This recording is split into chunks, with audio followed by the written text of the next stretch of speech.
Maybe don't know.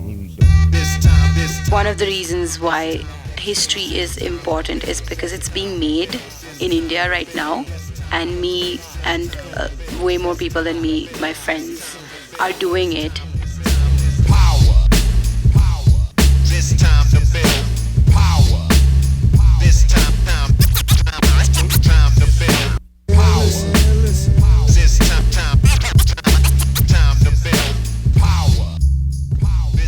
What's up, everybody? I'm your host, Chris Hampton. Welcome to the Power Company Podcast, brought to you by PowerCompanyClimbing.com.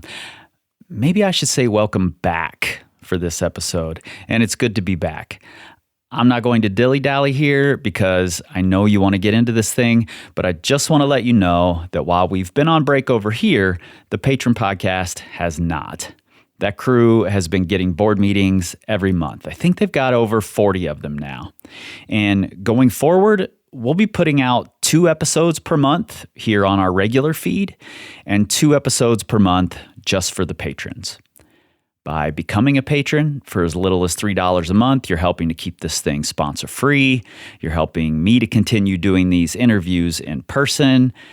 And honestly, after 2 years of recording remotely for other shows, I can say with 100% certainty that, at least in my opinion, in-person interviews are superior in every single way. The audio is better, the flow of the conversation is better, and the connection with the guest is so much better. You can support us and get bonus episodes at patreon.com/powercompanypodcast, or you can click the link right there in your pocket supercomputer. Okay, I just recently emceed the International Climbers Festival here in Lander. And every year I look forward to introducing the keynote speakers. And we had a great lineup this year, but it was one of the opening speakers, the folks who are basically warming up the crowd for the keynotes, who, in my opinion, stole the show. Today's guest is Prerna Dangi, an Indian climber and force of nature. While at the festival with Veronica from the Climbing Initiative, who you can hear more from in episode 258, Prerna and I sat down to discuss the climbing scene in India and how it differs from here in the States, professional climbing versus advocacy and community building, and how she's finding her power. And if she's just finding it now, well, I am certainly tuned in to see what she does in the future. Let's get into it. It's time to build. You know, I don't usually do a lot of like, how did you get into climbing stuff with folks, but being from India, and I know nothing about the Indian climbing scene, so I would love to hear a little bit about how you found climbing and got into it. Well, I was fortunate enough to go to a college where there was a climbing wall. If I look back to like how I truly found climbing, it's probably from my village in Uttarakhand, where, you know, everybody climbed trees to get fruits and to just hang out. That's something that we did as kids. So outdoors, which is otherwise not a very accessible thing to do, to be in India, was easily available to me because I had a backyard in the mountains, despite being a kid brought up in Delhi, which is a big city. So I think that's where I picked up the movement of, you know, vertical ascending. And I've always been into sports. I was playing basketball for university, and in our workouts, I would feel the need to do pull-ups for no reason at all.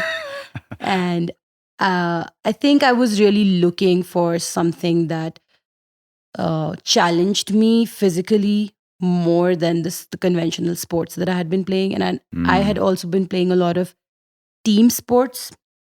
So somewhere maybe I wanted more individualistic, where I could do whatever the hell I wanted with myself.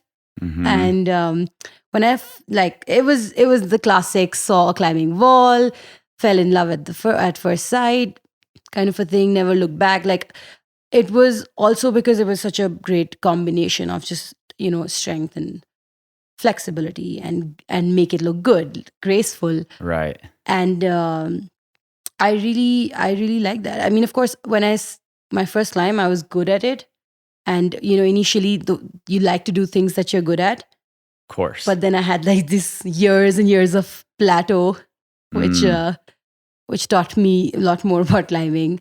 So yeah, that's how I started. And I think I've been climbing for 10 years. So later, when I began thinking about how much of this do I see in my life and why can't I think of my life without climbing, I think it was because since I was a kid, I developed such a strong attachment to movement that I can not fathom my life without it. Like, if I get a regular job in India. How far into climbing did you think I can't see my life without this?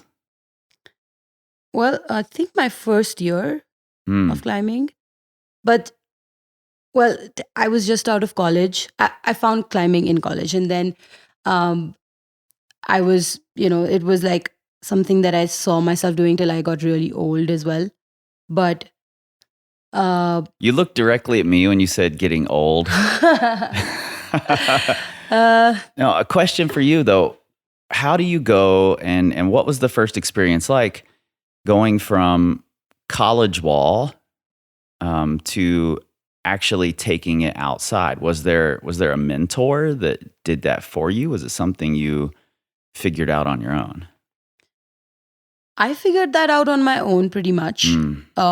There were all these little pockets of climbers everywhere. At that moment, since I was in Delhi, I connected with the other climbers in Delhi.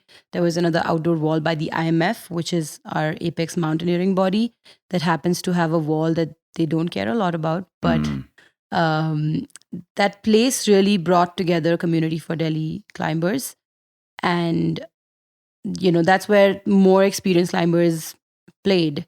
And they were going to Hampi and they were planning trips to Badami. And I was like, well, I think I saw very early on that indoor climbing is just a means of being more prepared to do outdoor climbing, which I totally thought is the real shit. Yeah. From get-go, I was like, I want to do this outside. But then I went to Hampi, and you don't have time to think on a route there because the crystals are like really, the granite's really sharp. And I barely climbed because my fingers were, so torn from also my really bad footwork. So yeah, it was a great lesson that way, that you need the indoors. I need to train. I need to understand this movement. It's also something I can do way more often than doing Hampi trips. What's interesting in the US, a lot of what I see is that there's this division between or at least historically there has been. That's breaking down. But there's been this division between the people who love indoor climbing and the people who love outdoor climbing. And there's almost been this pattern of outdoor climbers looking down on the indoor climbers. Again, that's breaking down, but the adventure side of climbing has always felt removed from the gym here in the US. Is it more connected in India? Because you immediately went from gym to there's this mountaineering association, and the gym is not often connected with mountaineering here in the US. So is the gym and the adventure connected? I think you've asked me two things. I'll answer. My first answer is that in India, as a climber, a lot, like 10 years ago when I started, you did not, despite the fact that we did have a gym, a climbing wall, we didn't have a lot of options. Like you had to do everything because that is available. So the same climbers who I'm climbing with indoors are people who I go outdoors with. There's not enough folks yet who we can draw that line in between. And I also feel that because there is just so much outdoors that can be climbed, that can be developed. And it's such a great reason to get out. Like, our indoor climbing scene isn't that, like, we don't have lead gyms. There's not even a single lead gym that is accessible to public in India. There's gym that's going to change soon, hopefully, but we have maybe 3 or maybe 5 indoor bouldering gyms. So, to even have a space where you can connect to the sport deeply and just keep doing it without getting bored, without, it becoming monotonous. That's, that wasn't available to us, isn't available to us as much. But yes, I do think that there's people who still like to climb indoors. And I think once our commercial climbing gyms started coming up in India, we had this change where who were hired at these gyms? People who had experience climbing. All the people who had experience were like the strong climbers in the country. And they were now, it was their job to introduce complete beginners into the sport, which is something that was not happening as organically, because the strong climbers were always out climbing, and their interaction with, the ones who wanted to climb was very minimal. You would only see them crushing at our balls. You would be intimidated to go and talk to them.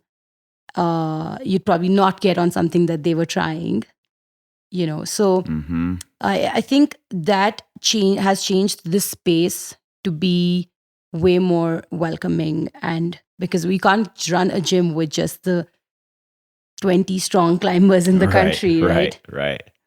And that's definitely led us to a shift in just creating a more welcoming space in climbing, and saying that, hey, come climb wherever you want to climb for fun. Yeah. So when I started climbing here in the U.S., the scene was already maybe a little bigger than what you're describing in India now, but it shared some similarities in that, there were the strong, intimidating climbers, and they were going outside, and everyone else kind of stayed in the gym. And, if you were brave enough to talk to them or to try the things they were trying, then maybe they would take you under their wing and take you outside. One of the things I noticed in that scene back then, especially when compared to today, is that there were very few women. Today, that's shifting in a really amazing way. And I said this at the keynote speakers the other night. It's this generation of strong and dynamic women who are really taking on the history of the sport and making it their own. What was it like, or what's it like now in India? Is it a highly male-dominated thing still? Are there many women? What's it look like? I can start with when I started climbing. Mm-hmm. And this goes back to your previous question, where a climbing gym connects to a mountaineering organization, where I didn't have any role models from the rock climbing community, female role models. The only, Indian mountaineers, female mountaineers that we could look up to was Bachendri Pal, who was the first Indian woman to do Everest.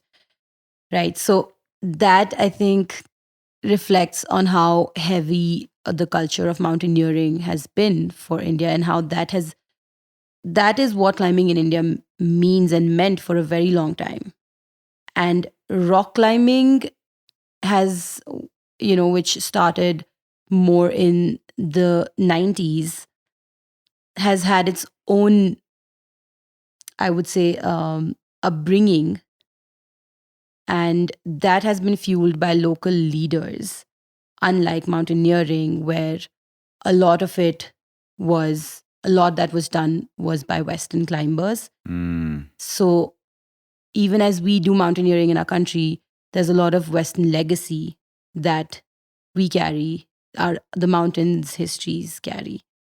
And rock climbing has been this unique challenge and opportunity to develop, a sport in our own community, in our own crags, by our own hands. Yeah. So when I thought a lot about how there was not enough strong women who were climbing, and I really wished that there was somebody who was climbing as hard as the guys. These guys were also my friends, right? But it was really hard for me to wrap my head around how I can be like them. And after one point, I was like, I don't want to be like them. I don't think I can be like them too. I can be my own version. But all of that was very it was a lonely place. And I had to have a thick skin and just move on from whether it's casual comments or things that were unsolicitedly said to me about my climbing or my future, or just anybody telling me what I should do, right? Which is completely unnecessary. I mean, I feel like it's okay that it's happened with me, and that's my journey, and I'm proud of it. But nobody deserves to go through that. Right. And in that process, I figured that I started moving towards becoming somebody who I did not have. And it's not something that I intended, but just unintentionally, by holding my own space and having that thick skin and being like, you can say whatever you want. I'm still going to be here doing my thing. And, it just happened.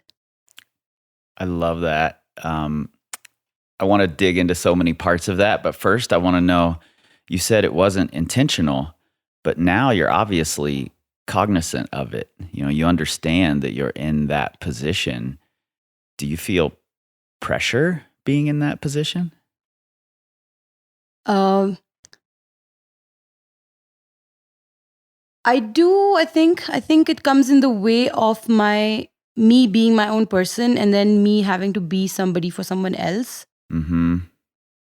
And I'm still pretty goofy, and I make mistakes. I'm not the best. I'm not the ideal role model by role model standards. I drink beer. That's not good for an Indian woman. No, I'm just joking. Yeah, I think we have a very, our culture has this idea of really idolizing people who are good at something. Yeah. And just because I'm good at rock climbing doesn't mean I have to be good at everything, especially making chapatis. Which is expected out of a classic, Indian woman. But it's the pressure is there. But because I'm cognizant of it, I manage it. But it does scare me. Like, for example, just the fact that I am scared of saying my project out loud, of doing an 8B plus route, a 514A. And why is that? Why should I be scared of even trying to push that? And somewhere it's also the pressure of what my climbing community then will expect out of me. Yeah. And failing to, meet those expectations. And that's just the web of expectations, which it is. But I want to add to my answer that you asked previously about the climbing, the scene, because I didn't actually give credit to the women who were doing something. It's not like there weren't any women. So I think that what happened in the 90s when the guys started climbing, Mohit Oberoi, Dini, a bunch of folks from the Bangalore scene and the Delhi scene, was that the few of them who were not stinky enough to have girlfriends and keep them, they had the partners, and they came out climbing alongside. And these women were the few female climbers at that moment. Some of them are still climbing to this date. And that is very, just meeting them is so wholesome just to know that somebody was there.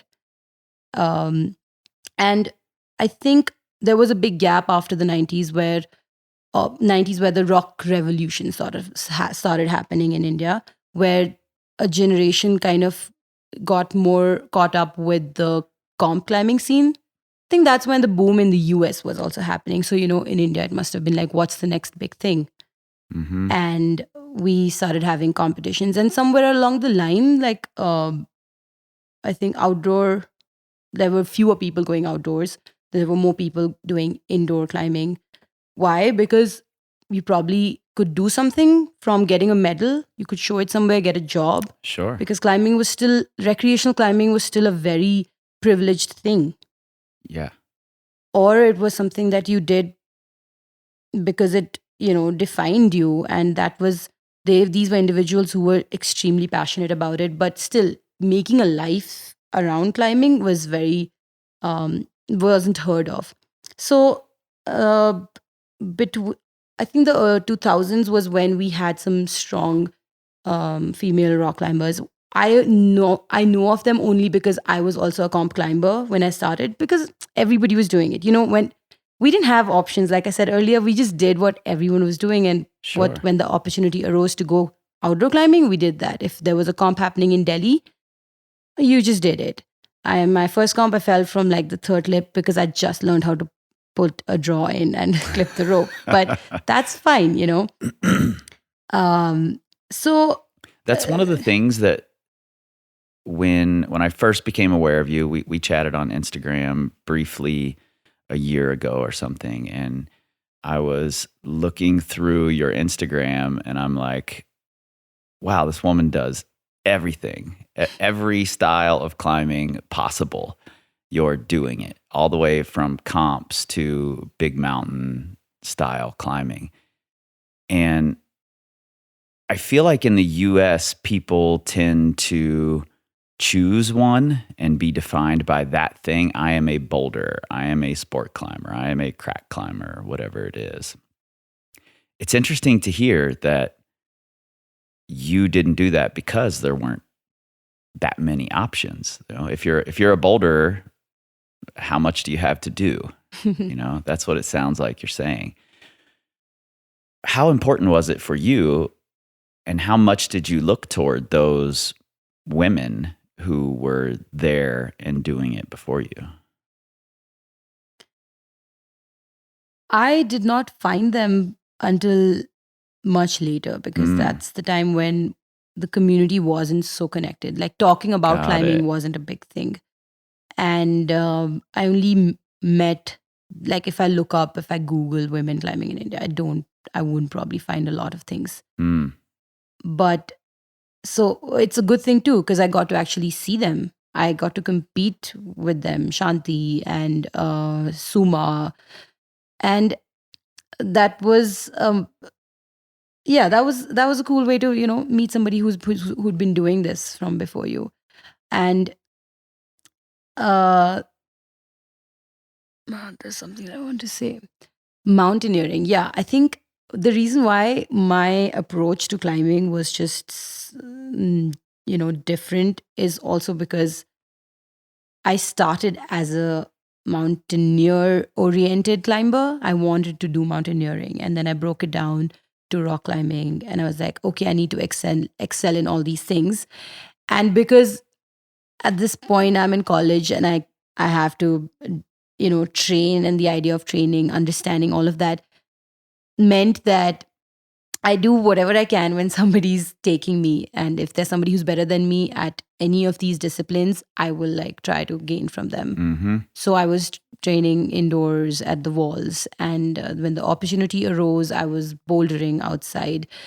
But also because, there's Hampi, it's a developed bouldering mecca. And of course, I would want to go there, even if I was a sport climber. But like you said, I didn't have the option to choose to be a sport climber. We just went where there was climbing. That's what people still do. People take up the sport if they get exposed through the gyms. They, find what is appealing to them. Usually it's bouldering at the moment. Like I think across the globe too, bouldering is what is picking up so much because it's the easiest to access. I have a question about that, actually. A few minutes ago, you said you're nervous to put your goals out there. But then 5 seconds later, you said your goal. And I think, that's obviously something you've been wrestling with a little bit and are figuring out. Does that stem from there not being a really clear progression of things to do up to that level in India? And I ask this because when you look at something like Red River Gorge in the 2000s, when I was trying to climb harder grades, there was almost a ceiling where there weren't many of the next grade to choose from. But then if we look at the Frankenjura where Alex Magos learned to climb, there's something like 2,000 routes harder than 8A plus. So lots to choose from at every grade. Is there much to choose from to progress in India for you? Thanks for noting that. I think you've kind of answered that question yourself, because that really is the reason maybe why that is one of the reasons why I hesitate in saying my goal out loud, because it's hard to justify that I can even try it, or I can think about climbing it. Because if you ask me, my hardest send, it's like a red point at a 7B plus, and that was like a while back. But that definitely is how things are in India right now. Like in Badami, which is our most developed sport climbing crag, which has these harder routes which you can sort of project. There's of course Ganesha 8B plus, which is like the most. That's the famous one. The famous one. And I remember one of our pioneer climbers, Mohit, put up a reward of 50,000 Indian rupees for anybody who climbed that route, just so that there were people who had that drive, who were like. But these are also people who really need money. Right. Yeah, because climbers are not rich at all. Well, that's everywhere, but especially in India, a lot of climbers come from backgrounds that will, even if there were routes, they probably wouldn't be able to travel to those places and climb those routes as much. So not having that sense of progression is one of the many reasons for these kind of goals to feel inaccessible. But now that we have, around me, there is a network of strong women, comp climbers and outdoor climbers. The women that I run Claw with are, some of the strongest climbers in the country, Vrinda, Lekha, Gauri. And I'm 100% sure that they can really do kick-ass sends if more of them were around the climbs. Yeah. Right. And there is still a sense of intimidation for trying hard things, for setting a hard goal. I think, I don't know, maybe it's because we carry some sort of a baggage where we feel like, yeah, I know exactly what it is. It's us watching videos of this 8B plus route and seeing the kind of people who do it, right? Sure. It's all of these really ripped, strong, also very skilled athletes. I remember Paige Claassen came and did the first female ascend of the route. And I remember looking up her ape index and thinking, still a long shot. Yeah. But, it is still a dream to do it. And for the longest time, I was like, no, I will make do with what I have. Because that's what that's how you endure, right? Stop complaining and just make the most happen out of whatever is in front of you. But no, like it's 2022 Yeah. and I created the means to get out and find something that I can actually enjoy doing and I'm not pressured into doing because, for whatever reasons. So, yeah, I think does that answer your question somewhat? Absolutely. And I love that attitude when you first said make do with what you have and kind of just deal with it. I thought, really? Is that where we're headed? And then you flipped it. And I want to know, how do you take, and how are you, because I know you are, taking that attitude of we don't just accept what we have and deal with it. We build more things for ourselves. How are you taking that further? You mentioned Claw. I know you're working with the Climbing Initiative. Just glancing around on the internet, you've worked with all sorts of organizations. So it's obvious that you're not just focused on, I want to climb harder. Number one, why are you doing that as well, instead of just focusing on climbing harder? And number two, how is that attitude of we don't just accept what we're given play into it?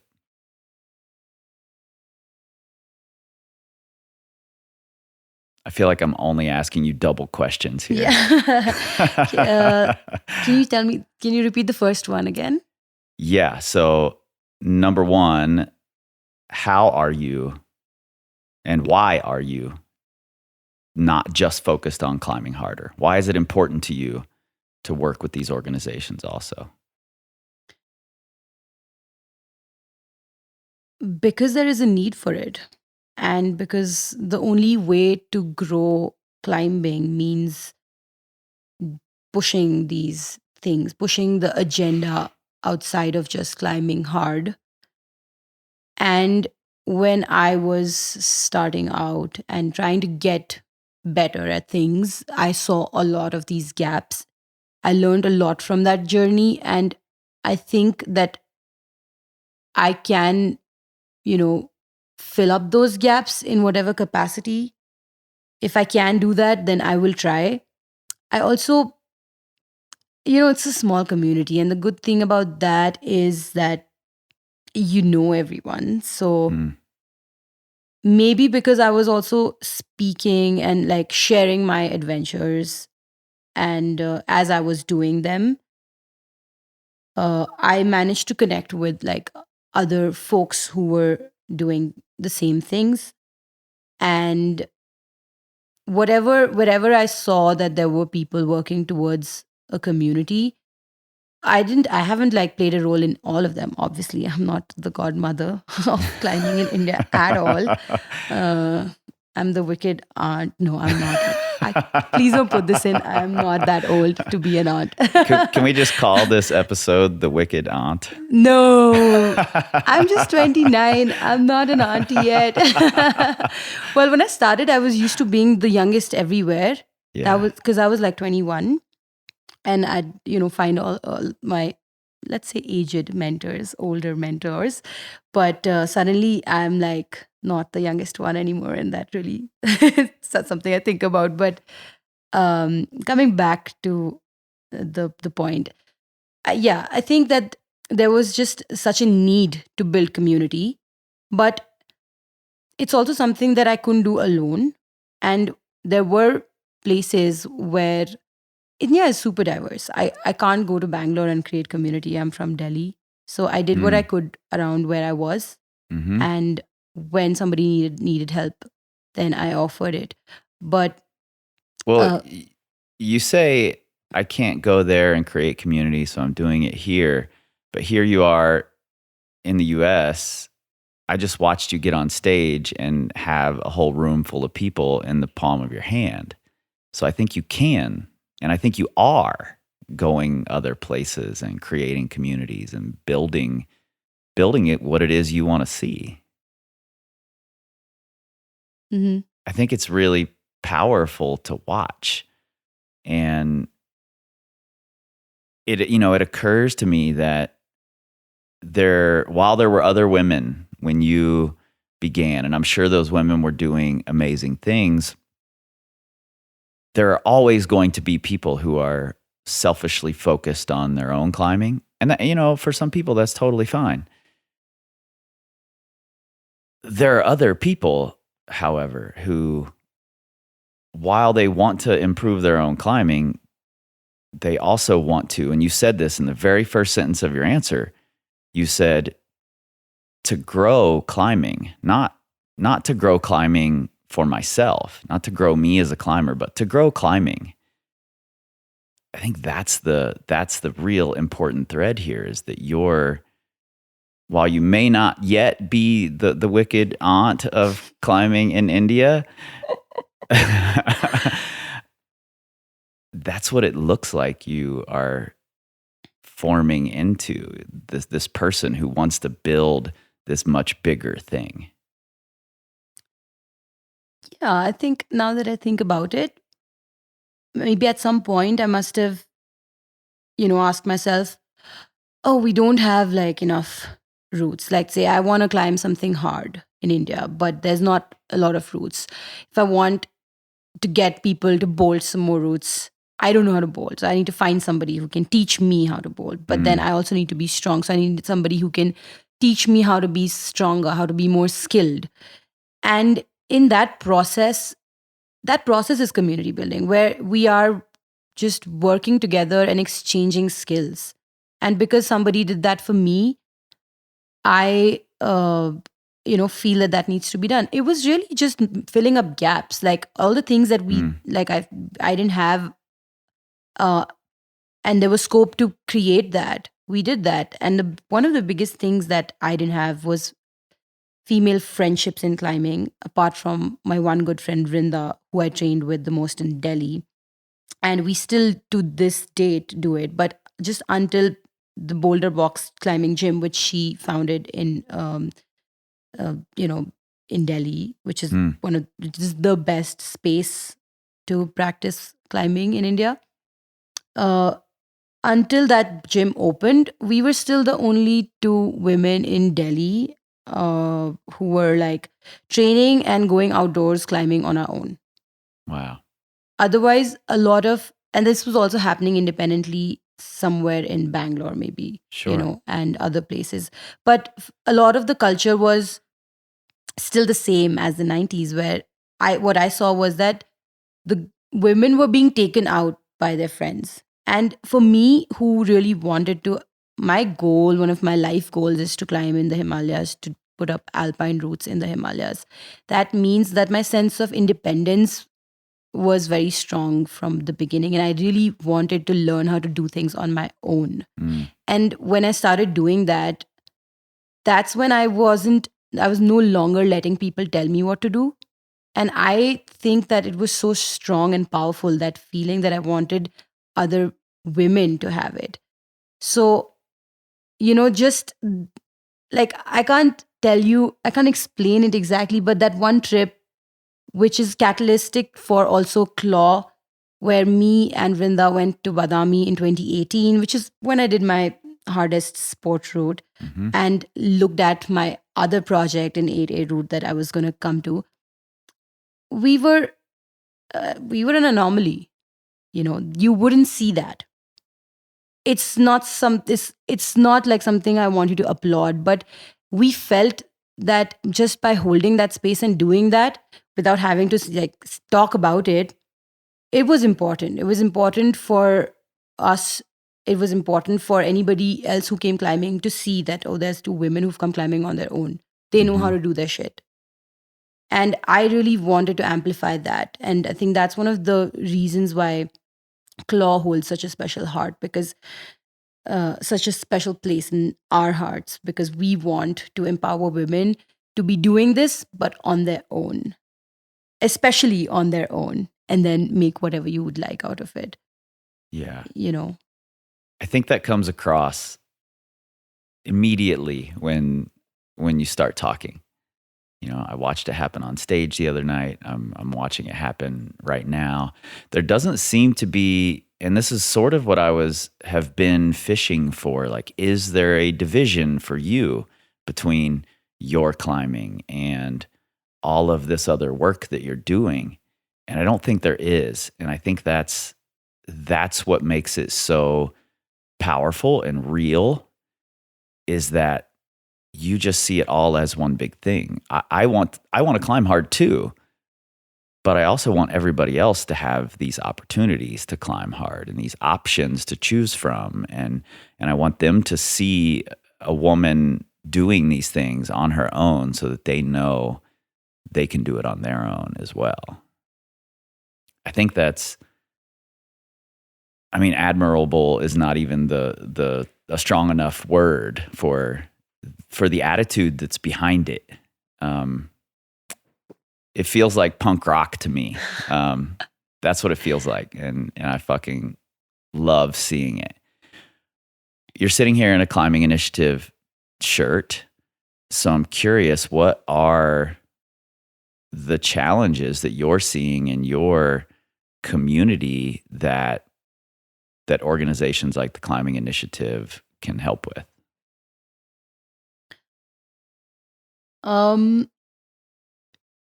Well, since my climbing journey, I've been intentionally aware of the global climbing scene.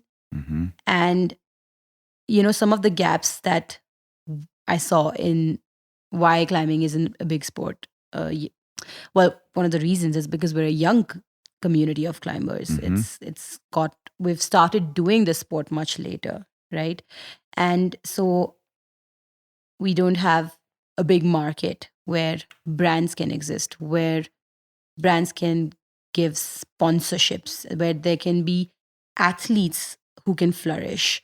If I think about the rock climbing, like athletes who have made a living out of just climbing, because a lot of really strong climbers are trying to do that, but there is no blueprint for it.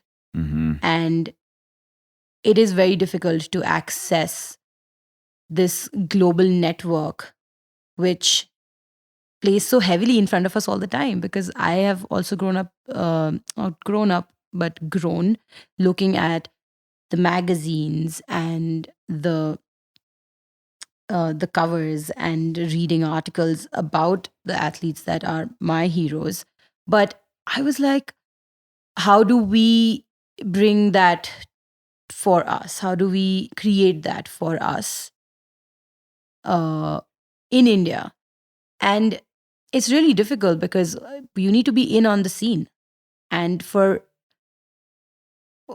example, when you started, you said that you learned, and a bunch of people learned a lot about climbing in India at this in this presentation that I did the other day. But you wouldn't just randomly Google climbing in India. Oh, hey, let's look at like if there's any climbing in India. So there is this need for people from our community to be seen. And, for me to be on that stage with Tommy and Brittany and like climbers who are the faces on these magazine covers that we all are used to seeing, that was made possible only because of an organization like TCI, where they found us, they seeked me out while I was trying to seek someone like them out. And they were like, oh, we hear you and we want to amplify what you're saying. And there was a point where I was like, I'm not sure I can speak for everyone. I'm still, remember, I'm still the crazy one. So I can say something stupid or, something that's not profound all the time. I do that. Every single one of us. And so I was not very confident if I wanted to always speak for everyone, because I still don't know if I want to. But I realized there that whatever I have to share is also enough. It's better than nothing. Yeah. Because how else would, a place like Lander where there's so much climbing, one of the beacons, one of the epitomes of a climbing town, what that looks like is to share what, to see that for me coming from a place like India where we're still climbing is fringe and climbing is new. And to show them over there that, hey, there are still communities, there are still places where climbing is developing at this pace. There's enough climbing. There's maybe fewer climbers, but they're doing the exact same things. Yeah. And that's powerful. And I don't know how to connect the dots, but TCI does. And one of the things that I have in this past weekend, after talking to brands, because one of my goals for attending this festival was also to network. And I was like, yeah, I don't like, okay, how do I do this? We need to brainstorm about it. But after speaking to so many people, I realized that there's just so much need for the global brands to diversify what their athletes look like and to move away from the narrative that, oh, how strong do you climb? And that is all that defines you. And now I feel like I can walk up to, the managing directors and heads and say, hey, you need somebody like us to be repping your brand. And why aren't you doing that already? Instead of being like, hey, do you think that maybe you could, and I've definitely gained that perspective to be able to demand what me and a lot of athletes certainly deserve for holding spaces for their own climbing communities and also taking it outside. Because I'm here educating you about climbing in India, right? It sounds like you're growing into or getting more comfortable with your power. Just from the time that I sat in this chair, yes, definitely. Every minute. Think a lot of it is because of how you are helping me weave this story as well. It's all you, Kris. I'm just sitting out here watching it. You're the one doing all the things. You mentioned then that we're a young sport, and we are. Maybe feels like an even younger sport in India. I'm just curious, are there crusty old climbers in India like there are here who push back against this globalization, this commercialization of climbing, this new era of climbers? Are there any climbers there pushing back? I don't think so. That's really fucking good to hear. Yeah. I mean, these crusty old climbers, if There's they're a lot still of them around, they're they climb stuff which never saw second ascent, like were never repeated for years. Yeah. And now when they hear about that happening, they're ecstatic. They're like, oh my God, you should go do this and that and this and that. And when we go back up there and we get on those routes, it's insane how, it's just like they are our stone masters.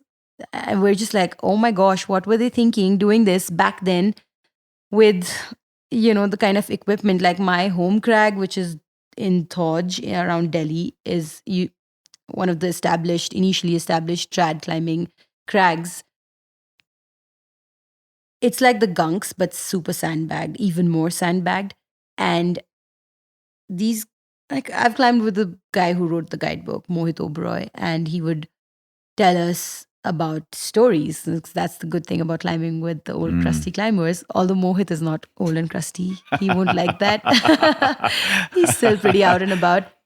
But, he'd be like, oh, we would just climb this with nuts. And maybe if there was like a white climber in town who just happened to be hanging around, who would usually be also a mountaineer, and they'd like just do a vacation day of rock climbing, would give them like a friend or two. And then that route would be sent only because there was this one addition. And then that would be all you needed. 2 friends, maybe, and a set of nuts. And yeah, so it's. I think you're the youngest person ever on this podcast to use friends in that way. You mean camming devices? Yeah. Oh. I think you're the youngest person ever to say friends. I love it. I'm old school.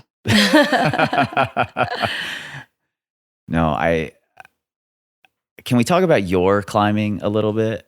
I just want to make sure that we touch on what you're doing for you, because I think you give so much of yourself to growing this community. At least that's what I'm seeing in these, seemingly 3 minutes that I've known you. Let's talk about your climbing a little bit. And we don't have to go into goals. We don't have to go into any of that. But what I want to know is, you started in a similar way that I did. It was all about being athletic. It was a sport. I appreciated the movement. How are you transferring that into appreciating nature and the adventure and the outdoors? Because for me, that was never the reason I got into it. It's just something I fell in love with later. Yeah, it all happened. I think I was hit by everything all at once because I went on a mountaineering expedition and I was just like, I feel so small in this landscape. I need this feeling to make me a better person. So every time I went climbing outdoors, I sought it because I needed to realize a lot of, reconsider so many things that would otherwise occupy my brain. And because initially it was mountains that had a way of doing that, of humbling you, like we all like to say. But now it can be a freaking boulder that's, not even 5 moves, which leaves you humbled. And I think in this day and age, it's really important to be just like to have that little slap in the face by Mother Nature. And really, she's the best teacher too. And at the same time, it makes us realize just how to tread in those spaces. It's made me so much more reflective of my footprints. And am I in the right direction? Yeah. I just wanted to know where that connection lies for you. Because I think it's different for everyone, especially when you start climbing in a gym. How do we learn to, and what do we get from going outside climbing beyond just the athleticism? Yeah, you can't help but notice it, no? I mean, I think you're right. Yeah. It's just, we see it in our claw event. We bring women out, and most of them are from the cities. And Gori does this nature meditation where we just sit out on the rocks and close our eyes and ears and open our ears to the surrounding sounds and try and hear the farthest thing we can hear. That's the first time that I did something like that intentionally, because that's something that happens organically for me when I'm out climbing, but I see that people need that push. So I know what you mean, that it's something that can grow on people later on, but it's just so important to remind people to switch off from whatever mode they're on and to switch into just being present. And I think both nature and climbing has such a great way of being present. But I think I want to also add that, when we talk about community and climb, and my own climbing especially, I don't think I think I'm doing all of this so I can climb. Mm-hmm. Honestly, I mean, I want to be selfish. But in order to be selfish, I still will have to do things which will leave these remnants that will add to growing the community. Yeah, I think that's really important to say. I think it's a really important part of any of this. We have to be a little selfish in our own love of something, you know.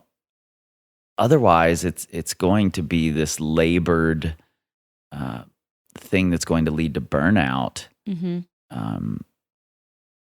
Everything I do is selfish. I love having these conversations. I want to have them for myself. I would just as soon turn the mics off and have this conversation. But I know that it can benefit the community, and that's why I turn the mics on. It sounds like the same thing with you, that you Absolutely love doing this. You need the community around you. You know, so you're going to build it, and then it's going to be there for everyone else. I think a very obvious thought that occurs now when we talk about being selfish is that the very act of going and finding something to climb that is not in your backyard is selfish, right? Mm-hmm. When me, my friend Bharat and Karn went out to Spiti to look for ice climbing, we went there and we're like, oh, you guys have these frozen waterfalls and we want to climb them. That was for us. Right. And then when we see potential, we tell the locals who hold that place, that why this is good for you. But really, they don't need it. So many places in India where there's climbing are extremely remote, extremely sensitive. They might be right next to a village that has its agricultural scene sorted out so well that they don't actually need that climbing, because if there is climbing and there is tourism, it is only going to hamper the environment there. That's a very present reality that we have to understand and approach with thought. Because like I said, as a Delhiite, I'm not a local. When I go to Bangalore or around Bangalore, even the locals of Bangalore are not local to, Badami, the crag that is in the state of Karnataka. So it's really a selfish sport where we're like, oh, look, there's rock, and then go around and tell the communities that this rock is great for you, but no, it's just great because I want to recreate here. I want to come here and feel and let go of all the worries in the world and connect with nature away from my home, but leave all of this impact to but and call all of that impact tourism, that this is business for you. Right. So that is a very heavy narrative that we have to accept as we explore and develop climbing. That you just blew my mind a little bit. I hadn't really thought about how pervasive it's become to just assume if we come into your rural area, we have the ability to bring tourism dollars to you. How great is that? Mm-hmm. It's not always a great thing. That could be completely destroying what this community has learned to, how they've learned to exist. That had honestly never really occurred to me, that this thing we assume is this great, this benefit we can bring may not be a benefit at all sometimes. That's so important to think about. And I think we don't think about it here in the US because we've spent so much of our history destroying the small communities that now all they have left is tourism, if we can bring it there. That's fascinating. Every time I try to talk to you about your climbing, you just keep pushing it toward community again. I think there's a reason for that.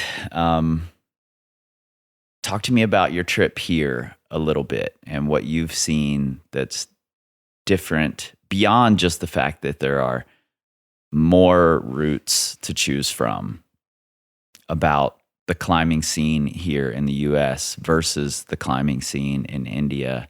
And what will you take away and take back to India versus, let's just leave that for the Americans. They'll figure out they've gone wrong eventually. Well, I am going to turn a week old in the US like tomorrow. So I'm asking for the big lessons as you're a week old. Yeah. But the climbers festival has been a great start, I would say. And you've asked me a tricky question because the most obvious thing, you've already said that there's so much, so many of the routes here. But I think that what I get to learn is what that looks like, what a developed community looks like and crag looks like, and to think whether it's needed in some of the places where we climb, or if it is, then how do we develop that? Mike the other day at the advocacy conference gave a really nice presentation on how tourism around Lander has been gaining from climbing, and how climbing helps circulate the dollars to several business owners, stakeholders, individuals, and to see that spelled out and like with all of the points together and who is the community actually benefiting was a great lesson, because now I understand the model, and I think that that model is the same globally. Like, you want to get a climbing place to develop, there needs to be a place to camp, or at least set up a camp, bathrooms, some place that provides food. And a very present example of that is in my home crag in Thoj, where my friends from Delhi Climbs, that is being led by Jamyang, they did exactly that. And now suddenly in Thoj, where you wouldn't see more than like 5 climbers, we would always go in groups. Women couldn't go travel together because there was the risk of being harassed or God knows what. And it was a fairly unsafe space to just go to. And it was very common to not have a pleasant experience because there would be an audience that doesn't understand the sport, is too curious than they need to be, and they come close to your gear and you don't want that. But that's just because they don't know and they want to know. And the way they want to know is a language that you're not comfortable with, but that's how they speak. Now that place has turned into an every weekend climbing party. And apart from the trad climbing, there is bouldering there. There's new routes being bolted in a place with permission from our old crusty climbers who are now seeing that, okay, that all right, not all climbers can maybe enter this through trad because that's a big access issue. And how sport climbing is like, bouldering is sometimes too hard. And I think that sport climbing is like the best, the smoothest transition for an indoor climber or a complete non-climber to trust themselves on rock and get a hang of the body movement and fall in love with the sport while feeling completely safe, because that's so important. Because unlike me, who's a lot of my experiences are just like scarred memories of like falling off, like just being forced to, trad up routes and lead them and only onside them because you can't, like, if you put up a top rope, then you're just that's not cool. Yeah. I've totally like forced myself to do that. I've gone through that because I wanted to be solid and I wanted to endure, but that's why it took me so many years to like climb trad that is like hard trad. I still don't because I'm so scared. So I think one of the biggest takeaways for me so far has been how community can help, how communities can like develop into sustainable and well-rounded climbing opportunities, and how to maybe do that, bring that. I'll definitely be taking that back to India with me. You know, the other night when I was introducing Brittany Goris, I mentioned that, you know, I love climbing history. You obviously love climbing history. You just posted an Instagram post, I think this morning, about the route Poker Face Alice at Wild Iris, and you included the first ascent information, Pete Delanoy and the year that he did it. And so you obviously care about that history too. And when I was introducing Brittany, I mentioned that I've seen that history hold people back because they've romanticized it too much. They've gotten intimidated by it. They can't break out of the old ethics to build something new. And it's this generation of climbers, and I think the most inspiring thing I see from this generation, from your generation of climbers, is that they are breaking out of that history. They're respecting it, but then breaking forward. And I introduced Brittany as one of the leaders of that. And I absolutely put you into that category. And I think it's amazing that you're showing everyone, including the old crusties that are there, and that's the way forward. And now they're saying, yeah, go ahead and bolt this. You know, the way we did it may not be the best way. It's pretty incredible to be able to reach back and change people's minds that way. I don't think it's an accident that we end up talking more about community than about your own personal climbing. I watch closely who the leaders of this next generation are, and I think it's great that there are people climbing super hard, but those aren't the leaders of the next generation in most cases. It's people like you that are. So thanks so much for being here at the International Climbers Festival. And thanks even more for the work you're doing in building this community to look more like the thing you want to see, because I want to see whatever it is that you've got in mind. Yeah, thanks for sitting down with me, Prerna. Thank you. Can I add something? Yeah. It's just about the last point that you made, and while you were saying it made me realize that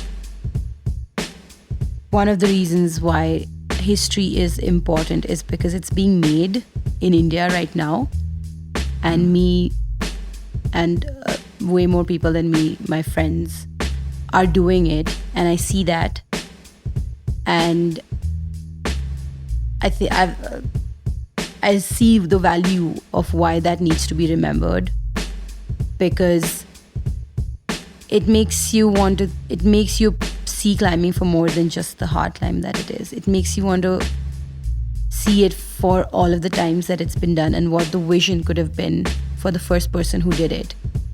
And that's so important because it's one of those things that makes you aware about not just the climb, but everything around it, its history and its present.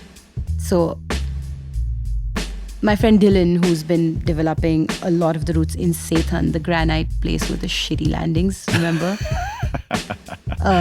Taught me that how important it is to give those credits, because those are needed. I love it. Well, in my book, you're one of those people who are going to be credited in the next coming years as having pushed the the way we think about this forward. So thanks. Thank you so much for having me.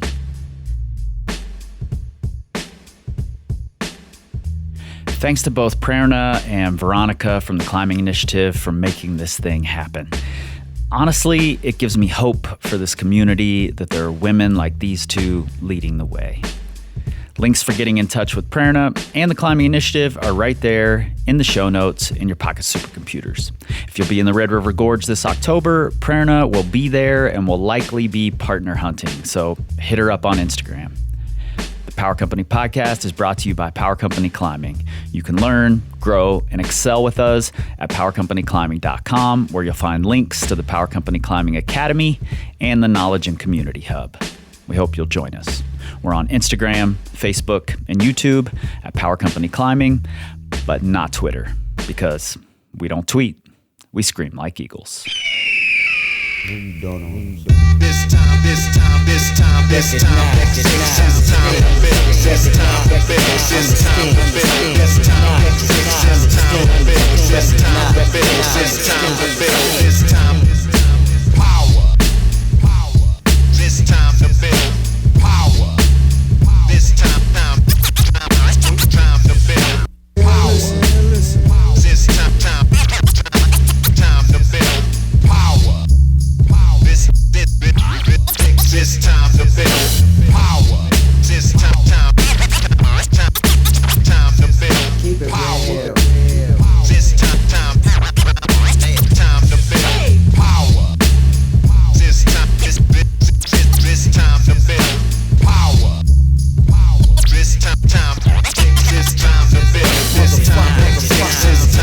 build. This time to build. This time to build. This time to build. This time.